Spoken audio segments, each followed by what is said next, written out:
তোমরাই পৃথিবীর প্রকৃত দেবতা, না দ্বিতীয় কোনো কালেই নাই, কেবল একই এ সর্বদা আছেন। তুমি এবং আমি এরূপ বলাই তো ভুল। বলো আমি। আমি এক লক্ষ লক্ষ মুখে খাইতেছি, আমি কিরূপে ক্ষুধার্ত হইতে পারি? এই আমি অসংখ্য হস্তে কার্য করিতেছি, আমি কিরূপে নিষ্ক্রিয় থাকিতে পারি? আমি সমগ্র বিশ্বে জীবন যাপন করিতেছি, আর মৃত্যু কোথায়?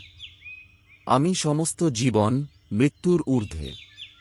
আমি কোথায় মুক্তি অন্বেষণ করিব? কারণ আমি স্বরূপতই চিরমুক্ত। আমাদের দায়িত্ব আছে, অধিকার নাই। আমি জন বা আমি মেরি না বলিয়া বলা উচিত আমি বিশ্ব। এই সীমাবদ্ধ ভাবগুলি ভ্রান্তি, এগুলি আমাদিগকে বদ্ধ করিয়া রাখিয়াছে।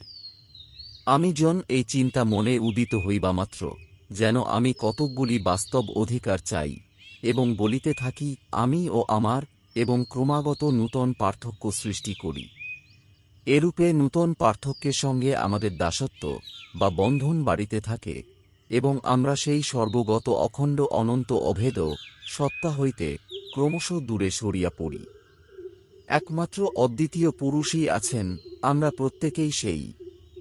অভেদ জ্ঞানী প্রেম ও ভয়শূন্যতা, ভেদ জ্ঞান, ঘৃণা ও ভীতির দিকে লইয়া যায়।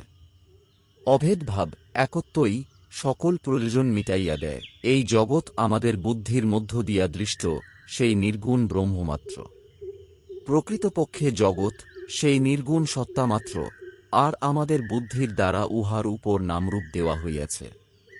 এই টেবিলের মধ্যে যতটুকু সত্য, তাহা সেই সত্তা, আর এই টেবিলের আকৃতি ও অন্যান্য যাহা কিছু, সবই সদৃশ মানব বুদ্ধি দ্বারা তাহার উপর আরোপিত হইয়াছে।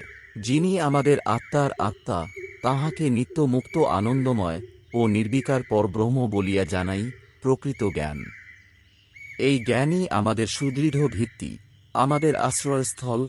ইহার মধ্যেই মৃত্যুর চির অবসান, দুঃখের চিরনিবৃত্তি এবং অমৃতত্বের আবির্ভাব।